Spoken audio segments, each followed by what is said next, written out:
Right, so the next person we have is Andrew Cunningwoth. Now, he is my second Mr. C, as you notice. I met Andrew 4 years ago, 5 years ago. We were in a business group, same one me as Chris, and there was a task, and it was about being a genie to someone else. And Andrew put up a post saying, I will give 2 days' labour to somebody, send me the job. And we were like, that's a bit nice, but someone had beat me to it. And I commented saying, I really wish I'd have got that because my bathroom is falling apart because a cowboy came in, did half a bathroom and has left me ever since.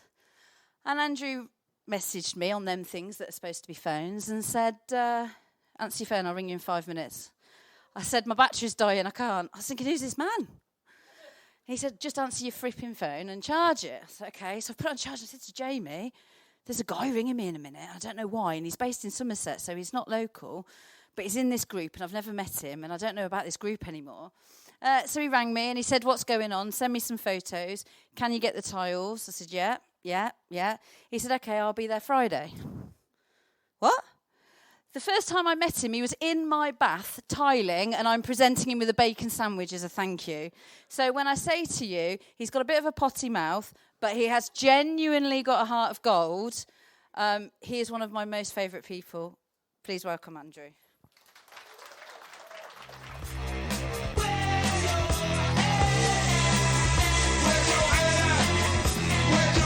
Thank you, everybody. I am going to put my notes on here. I might need them because I am quite stupid and a bit absent-minded, so I'm just going to pop them down here.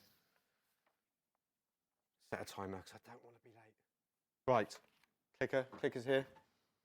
That way. Do you like my t-shirt? Yeah, excellent. Okay, I wore it deliberately because whether it be consciously or subconsciously, you would have been asking yourself, where's my head at?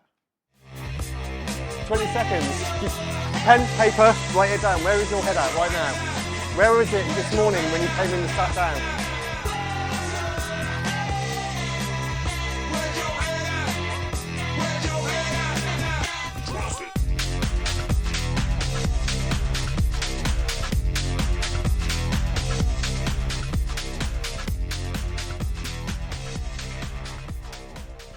Excellent. Now we've got that out of the way, my name is Andrew Cunningworth. I am the trades champion, but I've not always been the trades champion. 22 years ago, I was that handsome bastard there. Hair, everything. Sat on a catamaran in the middle of the Mediterranean Sea, quaffing back champagne, eating the most amazing seafood, Dire Straits' Brothers in Arms album in the background. I'd recently got married, bought a new house, had a great sales job, 30 grand a year. At 22 years old, it was a decent salary. Anybody on the outside looking in would think, oh, this young lad's really got his shit together. God, how fucking wrong they were. You see, at that moment in my life, I was 2 years clean. 2 years clean from a £600 a week cocaine and amphetamine addiction. God, look at the shocked faces. You look at me now, you wouldn't think that, would you? But that was my reality. I was dealing with demons in my head that nobody knew about. Not my family, not my friends. Fuck, not even my wife knew about it. It's crazy. So what is mindset? Have a think about that for a second. What is mindset? I want you to write this down. A habitual or characteristic mental attitude that determines how you interpret and respond to situations. I'll just give you a second to finish, or even take a photo. These are in the wrong order. But there we go. So I'm going to wind the clock back. I was born 1977, not 3 miles from here, in what was known as Dudley Road Hospital. I do believe it's Birmingham City Hospital now, is it? Yeah. Mum and Dad separated. I was a couple of years old. It was me and Mum against the world. She had her own battles with her own mental health issues, shit relationships, and then she met John, was to be my stepdad. Life changed dramatically for me.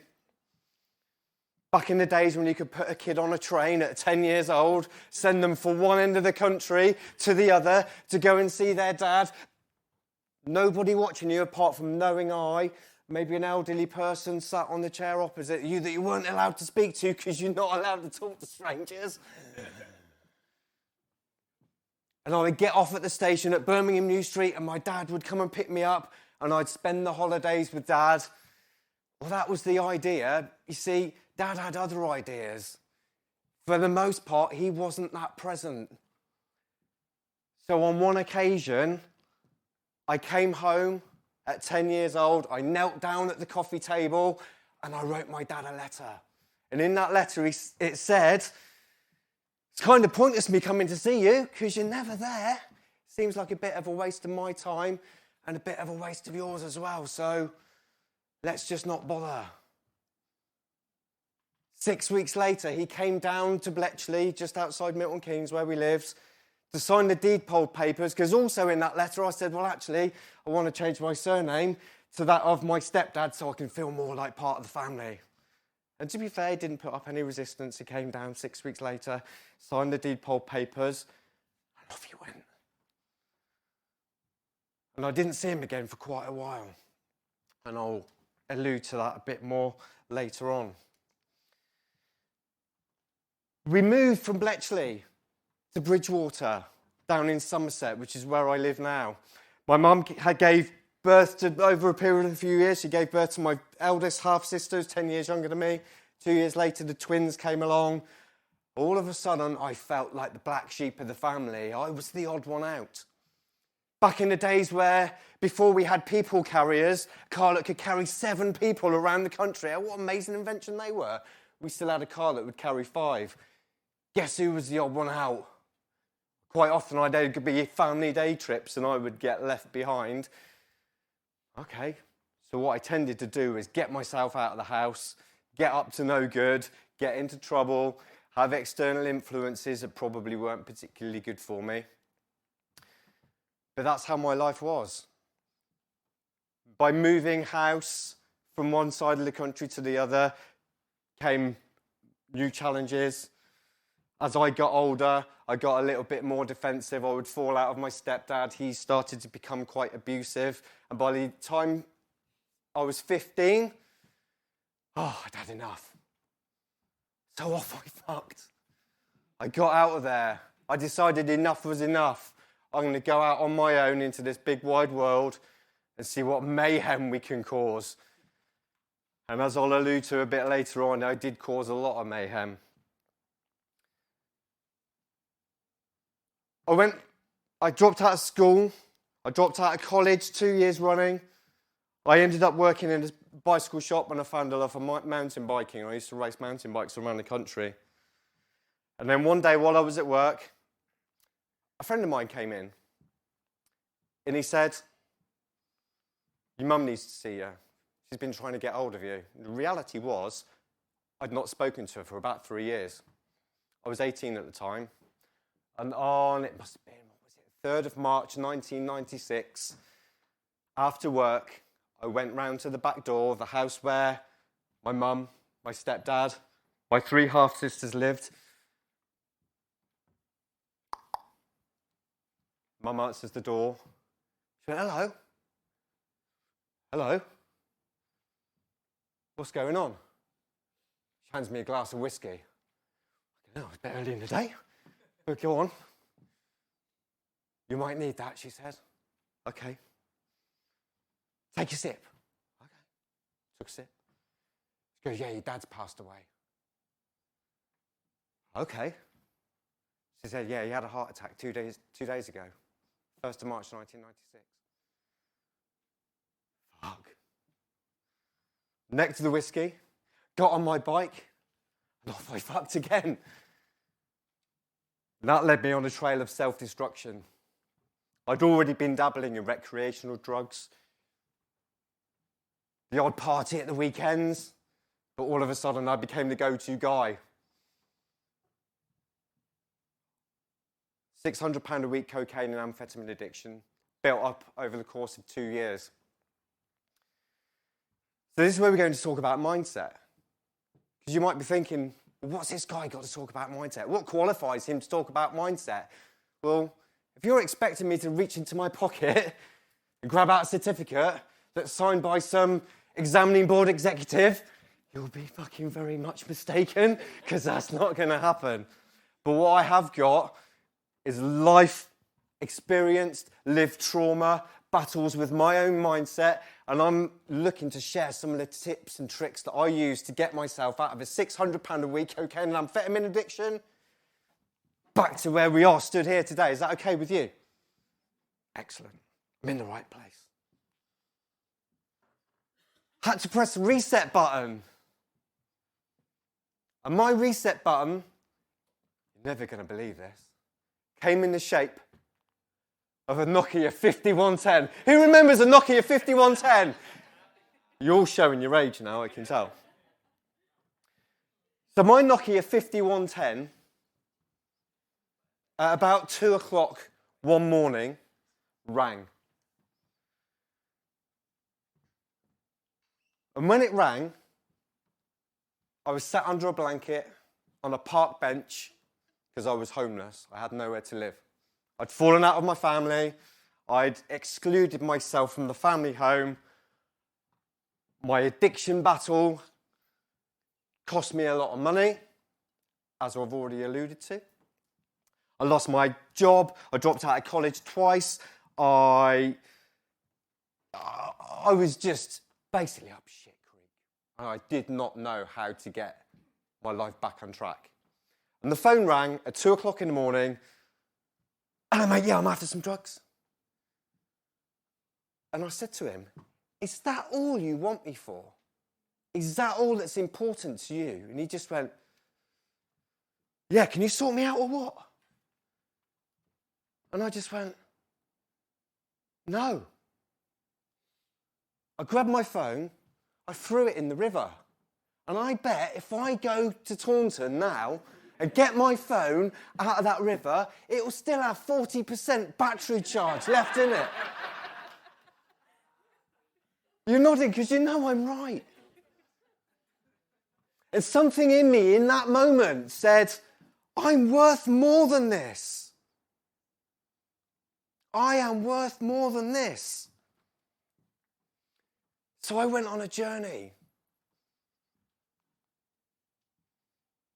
I changed.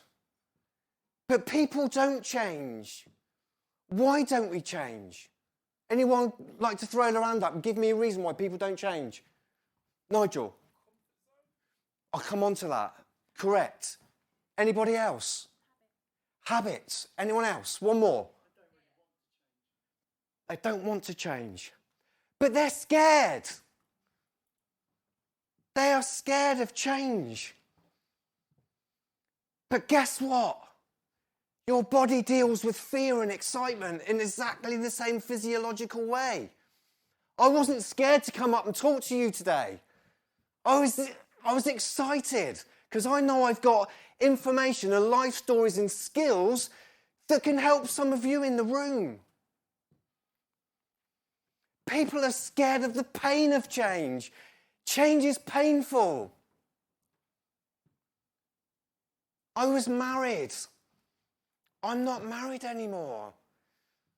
It was painful. The separation is painful.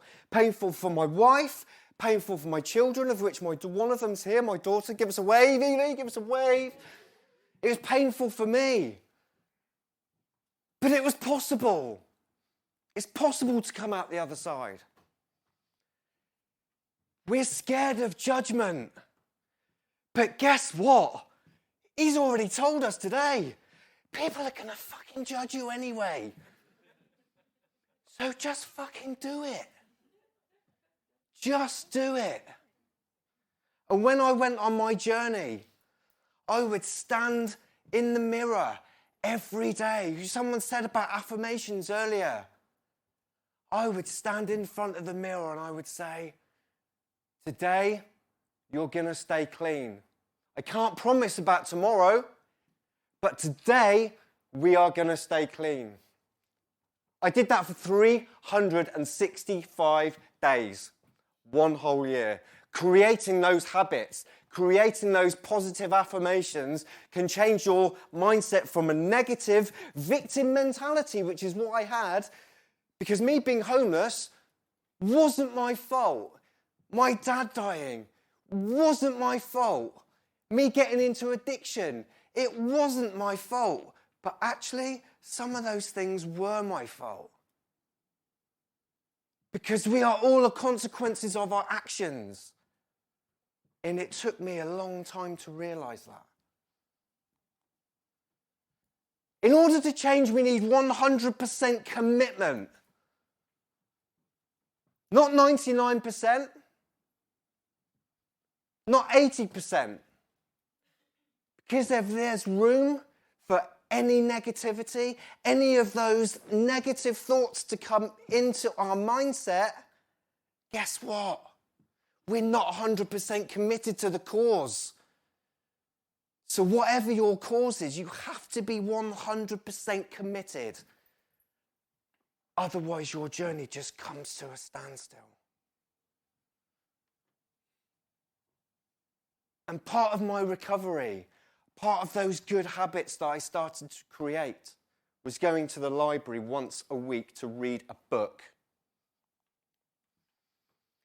I found the personal development section.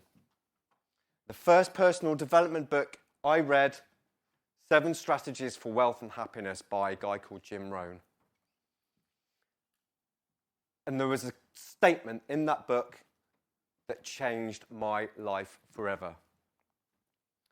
You are the sum of the 5 people you spend the most time with. Fuck! I've been spending my time with dickheads and drug dealers. Guess what?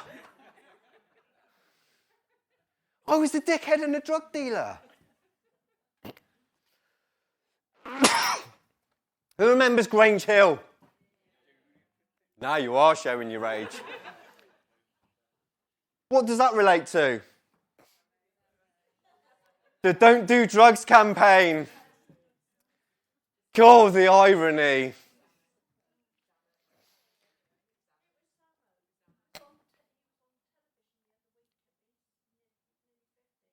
Excellent. He's a few years older than me then. Just say yes. Just say yes to opportunity.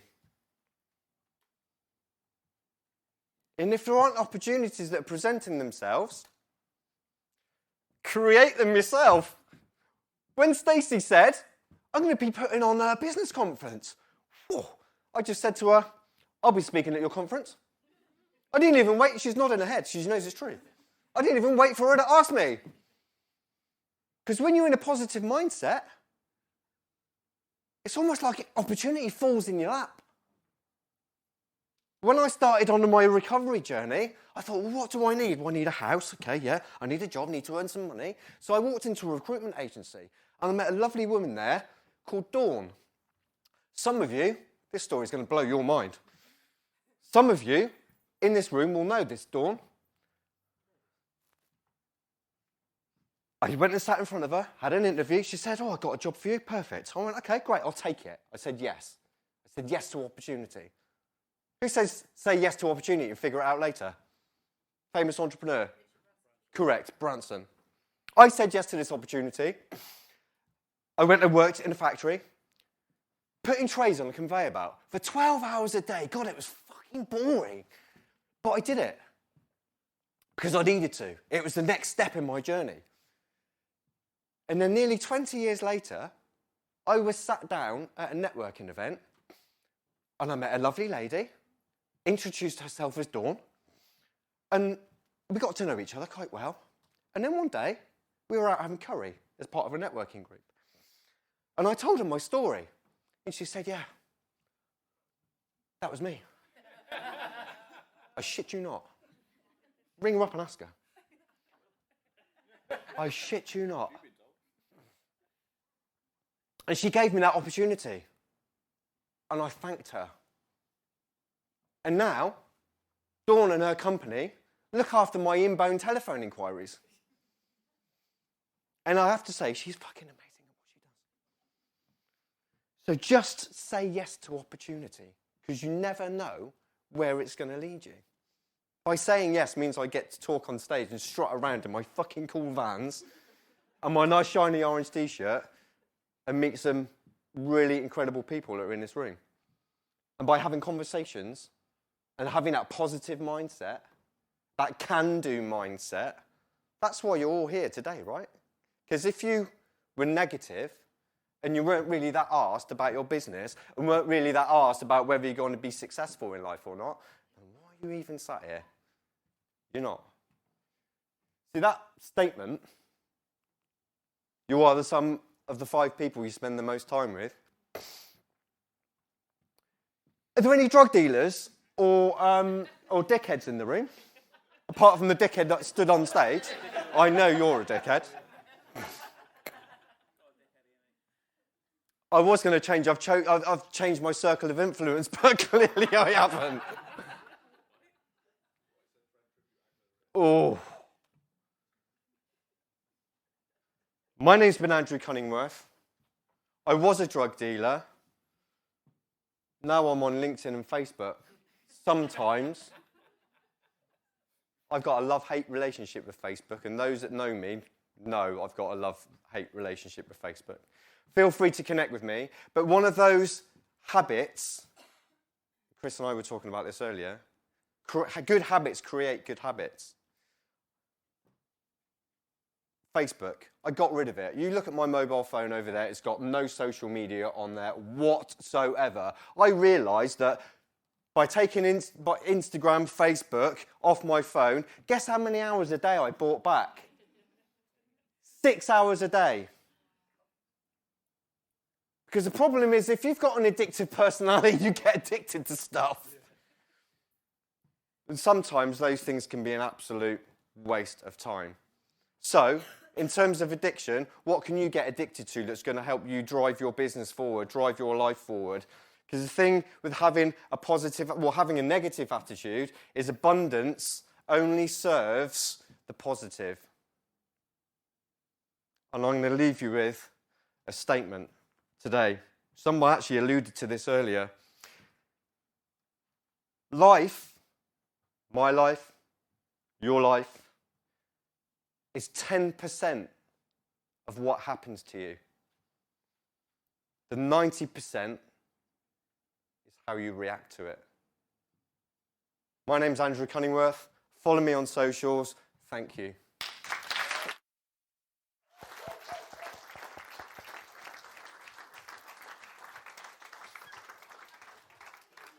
I know I said he had a potty mouth, but I think he took that to the next level. So thank you, Andrew.